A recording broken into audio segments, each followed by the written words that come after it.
여러분 안녕하십니까. 새해 첫 개각이 발표됐습니다. 문재인 정부 출범 이후 줄곧 자리를 지켜오던 강경화 외교부 장관이 물러나고 그 자리에 정의용 외교안보 특보가 발탁된 것을 비롯해서 3명의 장관이 교체됐습니다. 박영선 장관은 자리에서 물러나 서울시장 출마에 나서게 됐는데요. 개각의 의미, 4월 재보선 판도를 짚어봅니다. 사사건건 시작합니다.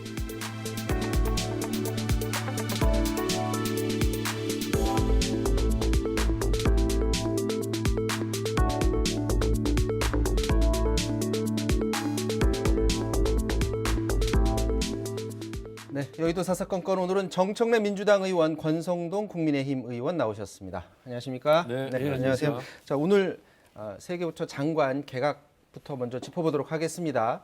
자, 준비된 그래픽 잠깐 보여주시죠. 먼저 외교부 장관입니다. 정의용 외교안보 특보가 내정이 됐고요. 전 국가안보실장 역임했습니다. 다음은 권칠승 중소벤처기업부 장관 내정자입니다. 20대, 21대 국회의원 역임했고요. 다음은 황희 문화체육관광부 장관 내정자 역시 20대, 21대 국회의원 하고 있는 그런 상황입니다. 자, 먼저 이 세계부처 장관 내정자에 대한 어떤 총평 그리고 이번 내각에 대해서 어떤 의미가 있는 건지 인사에 대해서 어떤 의미가 있는 건지 좀 평가를 좀 부탁드리겠습니다. 정의용 외교부 장관 내정자는 잘 아시다시피 17대 국회의원도 하고요. 주 제네바 대사 그리고 외교통상교섭본부 있을 때 교섭본부장을 했어요. 그래서 전형적인 외교부 정통 관료 출신이고요. 그리고 바이든 행정부의 교체기에 대비하기 위한 또 경험 많은 관료의 기용이다 이렇게 생각하고요. 권칠승 중소기업 벤처부 장관은 오늘 매우 이례적으로 중소기업 중앙회에서 환영 논평을 냈습니다. 네. 그리고 실제로 지금까지 중소기업 상생 방안에 대한 법안도 많이 냈었고, 그래서 중소기업 이런 단체에서 굉장히 좀 환영을 앞으로 줄지어서 할 것 같고요. 좀 의외의 인사, 깜짝 인사라고 이제 생각할 수 있는 문체부 황희 장관 내정자는 이제 그렇게 잘 알려진 인물은 아닌데요. 당내에서는 굉장히 이렇게 친화력이 있고 좀 친한 사람이 이렇게 많아요. 근데 이 황희 의원 같은 경우는 서울 양천구 저희로서는 굉장히 어려운 보수 색채가 강한 지역에서 이제 2번 내리 당선됐고요. 이 황희 의원이 잘 알려져 있지 않았지만 기획력이 좀 뛰어나서 창의적 상상력이 좀 많이 있는 그런 의원입니다. 그런 면이 아마 주요 발탁 배경이 되지 않았을까 그렇게 생각합니다. 네, 권성동 의원님. 이번 인사는 뭐 눈에 띄는 인사도 없고요. 아주 전형적인 지극히 문재인 대통령다운 인사였다 이렇게 저는 평가를 합니다. 네. 개각이라는 것이 이제 메시지가 있어야 되는데 이번 개각의 메시지는 분명해요. 임기 말까지 내 하고 싶은 대로 하겠다. 뭐 정부 야당이 비판을 하든 언론과 국민이 비판을 하든 아랑곳하지 않고 지금까지 정책 기조를 끝까지 가지고 가겠다. 이런 불통의 인사가 아니었나 저는 이렇게 평가를 합니다. 특히 이 회전문 인사거든요. 정의용 외교부 장관 내정자도 3년 지금 문재인 정부 출범하면서부터 계속 청와대에서 있었던 그런 분이고, 그 다음에 황희나 또 권칠승 의원 같은 경우에 과연 전문성이 있다고 담보할 수 있느냐. 조금 전에 정청래 황희 같은 경우 의원 같은 경우 굉장히 의외라고 말씀하셨는데 전혀 이 문체부하고 문체부 근처도 가본 적이 없거든요. 그런 분을 발탁했는데 보니까 특징이 하나 있어요. 전부 문재인 대통령이 제일 좋아하는 인사가 본인이 민정수석과 비서실장을 역임했던 노무현 정부 청와대에서 행정관이나 비서관으로 근무한 사람들을 전부 요직에 발탁합니다. 얼마 전에 박범계 법무장관 후보자, 그다음에 전해철 행정안전부 장관, 지금 권칠승, 황희 이 네 분이 전부 자기 사람들을 안 친다. 네, 전부 노무현 정부 때 청와대에서 근무했던 분들이에요. 네. 그 소위 부엉이 모임이라고 해체됐지만은 그 부엉이 모임이 다 멤버들이거든요. 그러니까 인사라는 거는 강호에서 널리 좀 새로운 인물을 좀 발탁을 해서 이렇게 좀 새로 일신하는 모습을 보여야 되는데 그 나물에 그 밥이라고 저는 평가합니다. 네, 알겠습니다.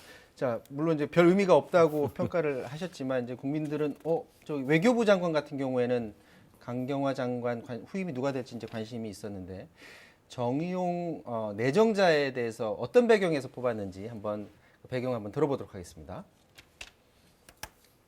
정의용 외교부 장관 후보자는 평생을 외교 안보 분야에 헌신한 최고의 전문가입니다. 문재인 정부 국가안보실장으로 3년간 재임하면서 한미가 모든 현안을 협의 조율하고 한반도 평화 프로세스 실행을 위한 북미 협상, 한반도 비핵화 등 주요 정책에도 가장 깊숙이 관여했습니다. 외교의 전문성 및 식견, 정책에 대한 이해를 바탕으로 미국 바이든 행정부 출범을 맞아서 한미 동맹을 강화하고 그리고 중국, 일본, 러시아, EU 등 주요 국가의 관계도 원만히 해결해 나갈 것입니다. 날짜가 보면 정확히 바이든 정부 새로운 정부 출범 날짜를 지금 딱 맞춰서 네. 했기 때문에 바이든 정부 출범에 맞춰서 좀 새롭게 한번 해보자라는 의지를 보여주는 인선이다 이렇게 볼 수가 있어요. 그러니까 외교 안보 라인을 보면은요. 오늘 김현종 안보제 2차장도 지금 교체를 했다는 거 아닙니까? 박지원 국정원장, 미국 통이죠. 이수혁 주미 대사, 그리고 서훈 외교안보실장, 그리고 이제 정의용 이제 외교부 장관이 되고 그러면 대체적으로 바이든 행정부의 새로운 이렇게 뭐랄까 눈높이에 맞는 그런 인선을 했고 거기에 배치를 했다 이렇게 볼 수 있는데 이제 문재인 대통령으로서는 이제 임기 말에 안정적인 정부 관리 이런 것도 좀 있겠고 바이든 행정부와 뭔가 새롭게 북미 관계, 남북 관계를 한번 개선해 보려고 하는 그런 의지가 있는 외교 안보 라인의 교체다 저는 이렇게 평가합니다. 근데 앞서 이제 권 의원께서 지적했던 것처럼 이전에 청와대에서 계속 일해왔던 인물이기 때문에 어떻게 보면은 장관에 앉긴 했지만 어떤 북미 관계라든지 아니면 미국과 우리나라의 관계에서 어떤 지속성을 계속 가져가겠다라는 의지로도 좀 보여지거든요. 어떻게 보십니까? 이제 외교부 장관이 강경화 장관이 오래 했죠. 그렇지만은 정의용 안보실장이 외교안보실장이 사실은 문재인 정부의 외교안보의 총사령탑이었어요. 강경화 장관은 얼굴마담에 불과한 건데 네. 지난 4년 가까운 문재인 정부의 외교 정책을 보면은 우리는 실패했다고 평가를 하거든요. 한미 동맹이 균열을 내고 또 외교 파탄의 핵심적인 역할을 저는 정의용 안보실장이 했다고 저는 보는 거예요. 그런데 그 청와대에 있던 정의원 실장이 이제 전면에 나선 것에 불과하기 때문에 한미 관계가 과거처럼 원활해지겠느냐 하는 차원에서 보면은 저는 그렇지 않다고 보이고 지금 같은 대북 정책 기조 한미 또 한일 관계는 그대로 지속할 거예요. 그렇기 때문에 장관이 바뀌었다고 해서 새로운 외교 정책을 기대하는 거는 무리다. 그런 성급한 기대다. 저는 그렇게 봅니다. 근데 저는 좀 달리 말씀드리면 대한민국 외교사에서 그래도 초강대국 미국에게 대한민국이 그래도 이렇게 대접을 받고 좀 인정을 받은 경우가 있었던가.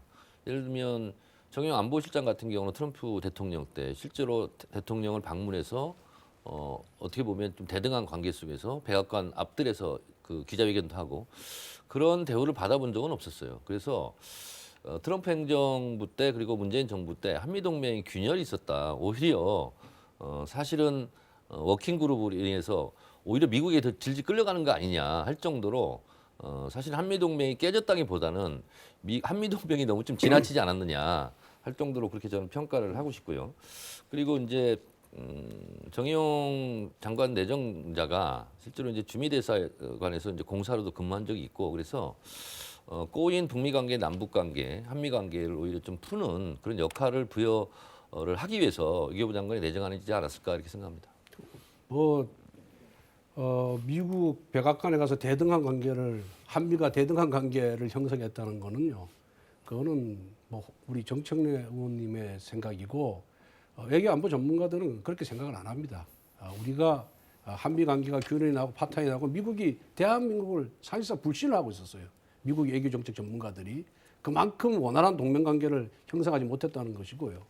제일 이 외교안보에서 제일 문제점이 뭐였습니까? 문재인 대통령 취임 첫 해에 중국 방문해가지고 혼밥 드셨어요. 혼밥. 대한민국이 대통령에 가서 중국 사람들하고 만나지도 제대로 만나지도 못했고 매일 점심 저녁을 중국의 주요 인사들하고 이렇게 연결을 해서 식사를 해야 되는데 그걸 중국식에서 응하지 않아서 혼밥을 먹고 정말 애교적인 망신을 당했거든요. 그 그 망신을 당하게 만든 제1급 참모가 정의용 씨예요. 그렇기 때문에 이 정의용 씨는 외교부 장관 갖다 놔도 외교 정책이 변한 게 없고 대북 정책 변하지 않을 겁니다. 그럼 그대로 가겠다는 거예요. 과연 미국 민주당 정부가 한미 동맹을 중시하는 민주당 정부가 이걸 용납할 것이냐, 이걸 인정할 것이냐, 과연 원활한 관계를 맺을 것인가에 대해서는 좀 회의적인 생각이 들고요. 그래서 이번 인사는 별 기대할 것이 없는 인사다 이렇게 봅니다. 한마디만 이거 반박을 해야 되겠는데 혼밥 한 번씩 얘기했는데요. 했으면 또 해요. 베트남에 오바마 대통령이 베트남 쌀국수 식당을 갔어요. 그 국민의힘에서 얘기하는 식으로 하면 그것도 혼밥이에요. 근데 어쨌든 베트남 서민 식당에 가서 오바마 대통령이 쌀국수를 먹는 모습을 보면서 참 그때 참 모양이 좋았다 이렇게 얘기하지 한 번 않습니까? 하면 되는데 혼밥을 한 번인 게 아니고 여러 번 했다니까요. 중국 가셔서. 넘어가겠습니다. 자, 예. 새로 들어오는 그 장관 후보자들만큼이나 관심 있는 게 누가 나가느냐 부분에 대해서 관심이 있었습니다. 바로 박영선 장관이 이제 자리에서 내려오게 됐는데 바로 서울 시장에 이제 출마하게 됐다고 볼 수가 있을 것 같습니다. 이렇게 되면 이제 민주당에서는 기존 이제 우상호 의원과 이제 2명의 후보가 이제 생기게 되는 겁니다. 이전에 이제 말이 나왔던 박주민 의원 같은 경우는 출마 안 하겠다라는 의지를 내비쳤고요. 뭐 한때 잠깐 얘기 나왔던 김동연 전 부총리 역시도 고사 의사를 밝혔는데, 자 제3 후보 없이 민주당에서는 지금 2명의 체제로 서울시장 체제를 계속 갈 것으로 보여지는데 승산이 있다고 보이십니까? 승산 여부를 떠나서요. 국민의힘 후보군은 너무 많고 민주당은 너무 적은 거 아니냐. 근데 이제 일장일단이 있습니다. 벌써 이제 국민의힘 같은 경우는 후보 난립으로 서로가 이제 서로를 공격하기 시작했어요. 핥히기 시작하고. 적어도 민주당에서는 그런 내부 분열 양상은 보이지는 않을 거다. 그래서 저희들은 정책 토론 그리고 열린 토론 이런 방식으로 이제 나가기 때문에 국민의힘보다는 그렇게 시끄럽고 막 그럴 것 같지는 않아요. 그래서 일장일단 있는 거고 저희들은 이번 기회에 두 사람이 갖고 있는 정책적 비전, 대안 이런 부분들을 좀 널리 알릴 수 있는 그런 기회를 삼자 이런 생각이 듭니다.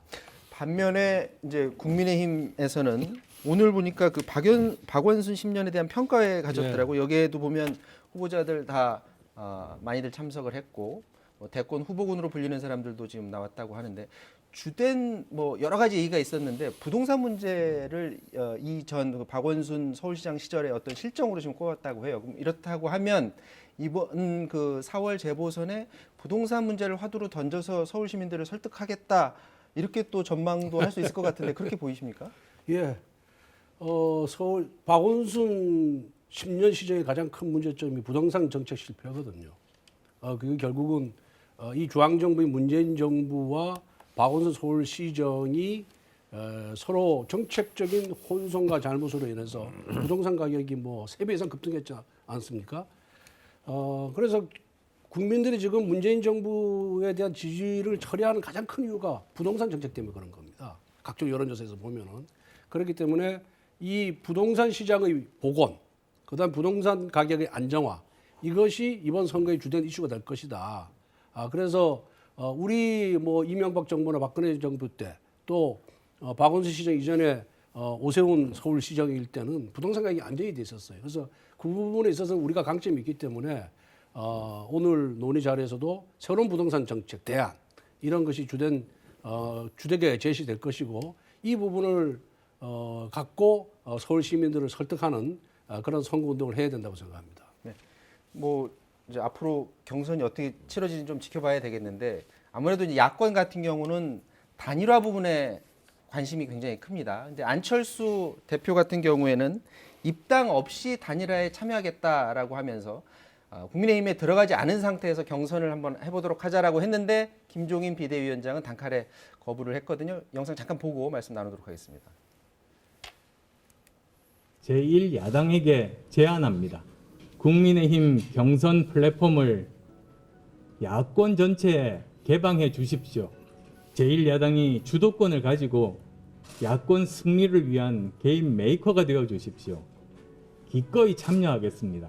가장 경쟁력 있는 야권 단일 후보를 뽑기 위한 실무 논의를 조건 없이 시작합시다. 그거는 안철수 대표의 입장이고 우리는 우리 당으로서 해야 할 일이 있기 때문에 무조건 그 제의를 했다고 해서 수용을 할 수는 없어요.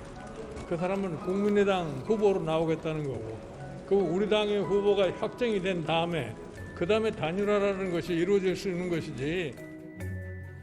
김종인 비대위원장이 개방형 경선을 단칼에 거절하자 안철수 대표는 다시 숙고해달라면서 서운한 심경을 내비쳤습니다. 중요한 것은 저를 이기는 게 아니지 않습니까? 저는 문재인 정부와 싸우는데 지금 제1야당은 안철수와 싸우는 것 같습니다. 자, 안철수 대표가 지금 제안을 했어요. 과연 이제 국민의힘에서 이걸 받아들일지 안 받아들일지 현 상태로 봐서는 안 받아들일 그런 분위기인데 지금 안철수 대표 얘기는 미국 민주당도 저런 식으로 한다. 왜 이걸 꼭 검토를 안 해볼 필요가 있느냐라는 그런 생각인데 가능하다고 보세요? 미국은 뭐 버니 샌더스 후보가 민주당 경선에 참여를 했었죠. 근데 우리 당은 당헌 당규에 우리 당의 후보는 우리 당의 당원이어야 하거든요. 네. 그래서 안철수 후보께서 저런 주장을 하려면은 우리 당과 입당을 하거나 합당을 해야 되는데 네. 지금 국민의당 당적을 갖고 지금 참여하겠다고 하는 거니까 우리 당의 당헌 당규에 위배가 돼서 받아들이기가 굉장히 어려운 거죠.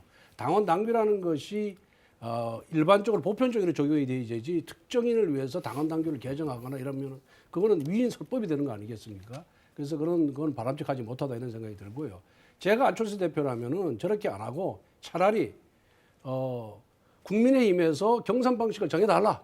어떤 경선 방식이든지 내가 따르겠다. 이렇게 했으면 더 멋있고 파괴력이 있었을 거다 이렇게 생각이 들거든요. 그렇지만 안철수 대표의 저 발언에서 보면은 야권 후보 단일화를 위한 아주 강력한 의지는 읽을 수가 있어요. 그런 점에서는 아주 긍정적으로 평가를 합니다만은 어쨌든 저희 당 당원 당규를 안철수 후보를 위해서 개정하는 거는 굉장히 어려운 문제이기 때문에 지금으로서는 좀 실현 불가능하고요.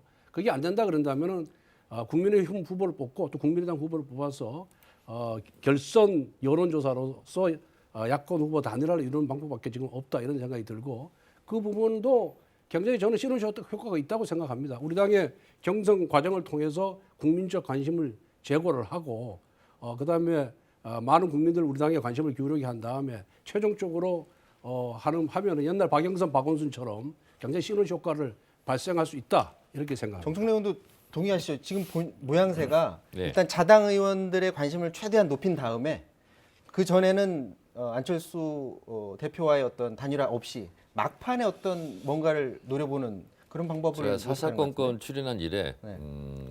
이렇게 일치된 의견을 말하기도 좀 똑같은 처음인 것 생각이세요? 같습니다. 권성동 의원의 전적으로 동의하고요.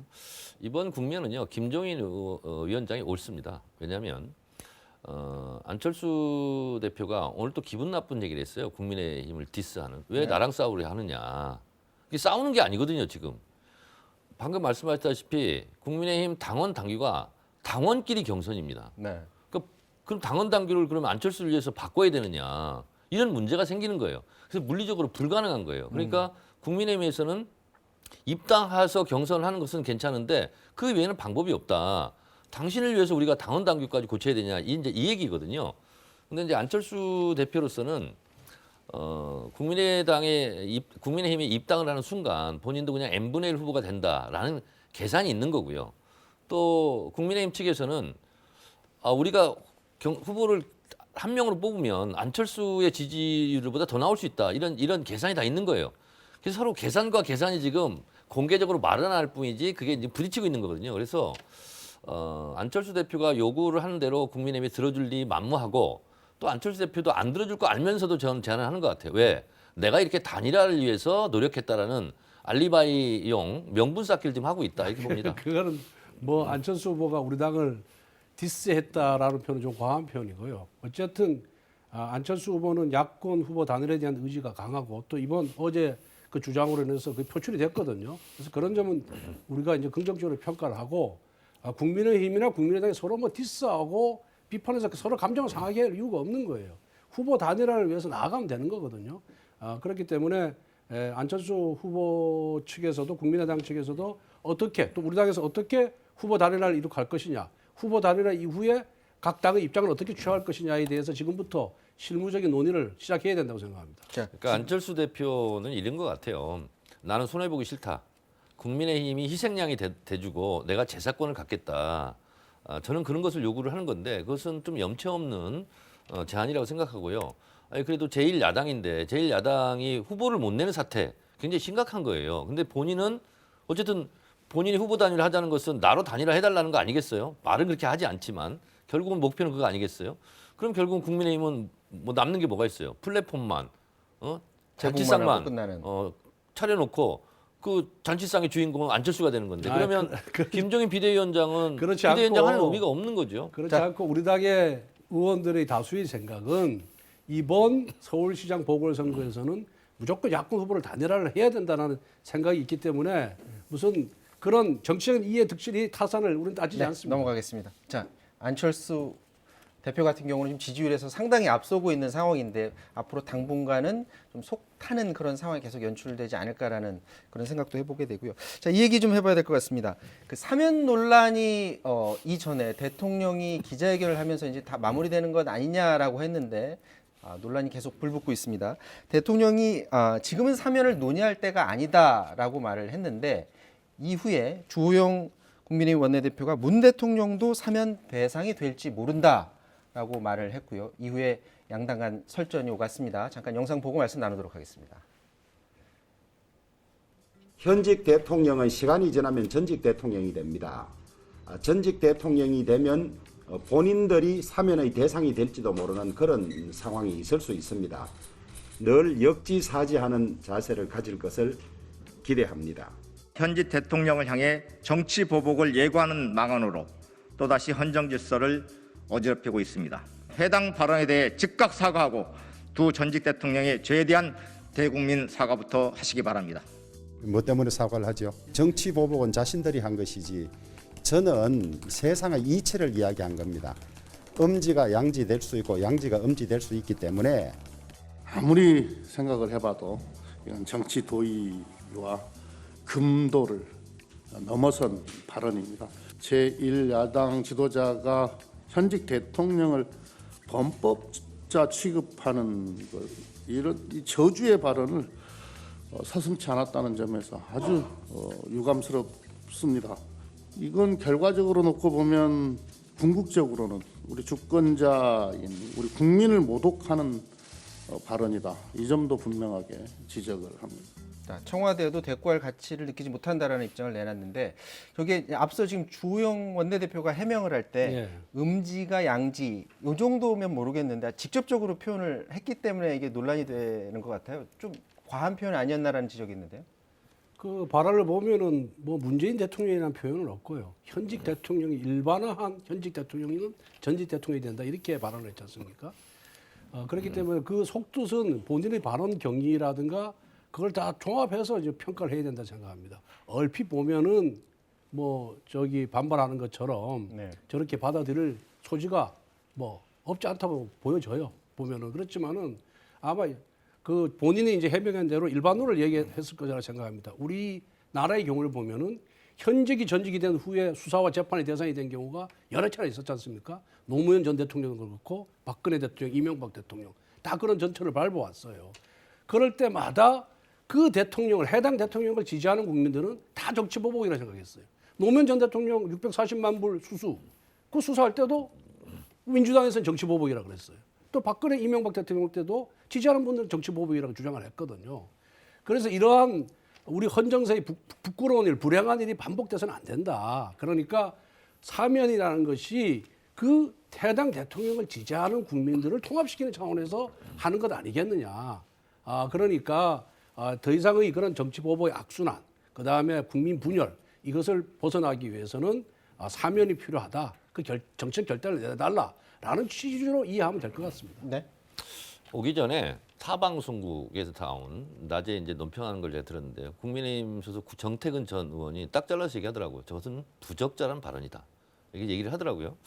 저거는 국민의힘 소속 의원들이 오히려 부적절하다라고 얘기하는 것이 국민의힘을 위해서도 좋다 이렇게 생각을 하고요.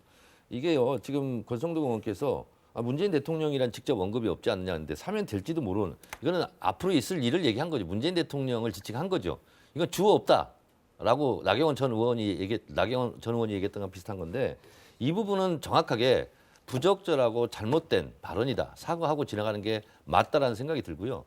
아니 지금 이명박 박근혜 전 대통령 사면 해달라고 하면서 이런 식으로 얘기하면 오히려 엑스맨이 되는 거거든요. 그래서 조영 원내대표가 가끔 이렇게 망언성 실언을 해요. 그래서 이 부분은 깨끗하게 잘못을 인정하고 넘어가는 게 좋을 것 같습니다. 네. 자, 주제 넘어가도록 하겠습니다. 4차 재난지원금 가지고 이재명 지사가 보편 지급을 얘기를 하면서 여당 내에서도 논란이 일었었는데요. 자, 경기도가 도민들한테 10만 원 보편 지급 설 이전에 하겠다라는 입장을 내놨습니다. 오늘 아침에 브리핑이 있었는데 이재명 지사의 브리핑 내용 잠깐 듣고 말씀 나누도록 하겠습니다. 어려움을 겪는 분들을 골라서 지원하고 있지만 지원 대상에서 배제된 사각지대는 여전히 존재합니다.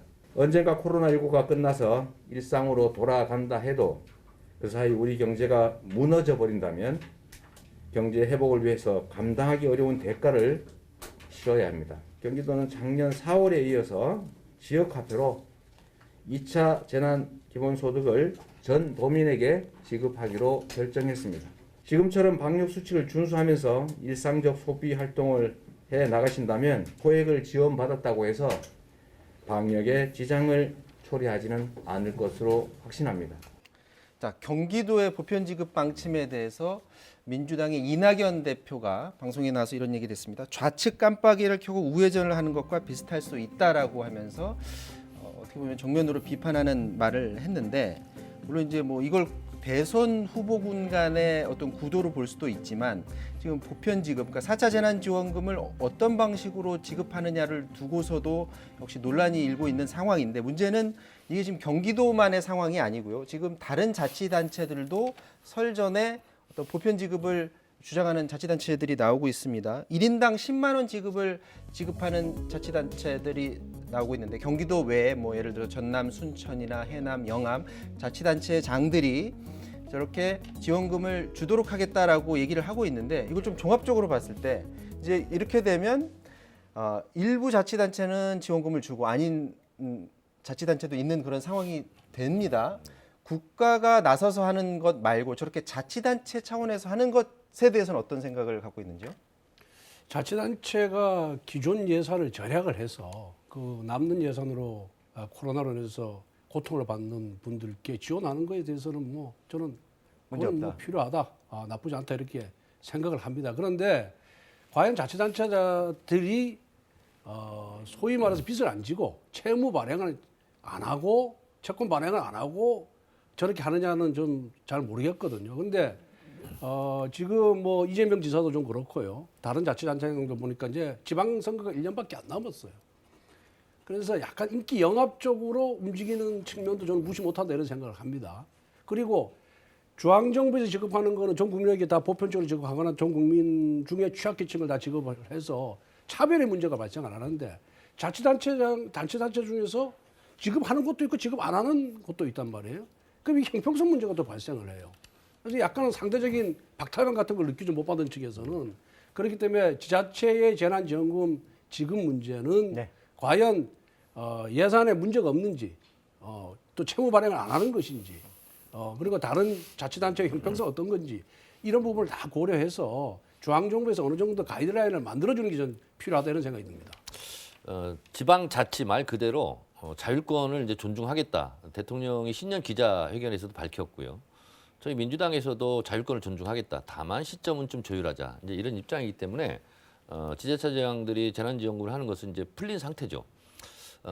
지금 이제 지방채 말씀하셨는데, 제가 이제 19대 안행하면서 이제 지방재정법을 잘 본 적이 있는데, 천재지변, 이게 일종의 천재지변이지 않습니까? 천재지변에는 지방채를 발행을 할 수 있도록 지방재정법에는 돼 있고요. 근데 이제 이재명 지사 같은 경우는 굉장히 좀 영리하게 지금 이 재난지원금 얘기를 하고 있는 거다. 결국 경기도에서 10만 원이 뭐 만족스럽지는 않지 않습니까? 그래서 국가 차원에서 재난지원금을 유도하는 마중물 역할을 할 수도 있겠다. 그리고 재난지원금을 지급해야 된다 말아야 된다 이렇게 논란이 일어나는 것 자체가 이슈를 선점한 이재명 지사로서는 나쁘지 않거든요. 그래서 굉장히 이것은 득점 포인트를 얻는 굉장히 좀 영리한 그런 정책이지 않는가 그렇게 생각합니다. 지금 대통령도 지금 4차 재난지원금을 지금 말할 단계는 아니다라고 얘기를 하긴 했지만, 아무래도 이제 다른 자치단체에서도 설 전에 또 추가적으로 저는 비슷한 자치단체만의 어떤 대책을 내놓을 가능성은 좀 높아 보이지 않나 이런 생각을 해봅니다. 자, 여기까지 하도록 하겠습니다. 권성동 정청래 의원과 말씀 나눴습니다. 고맙습니다. 고맙습니다.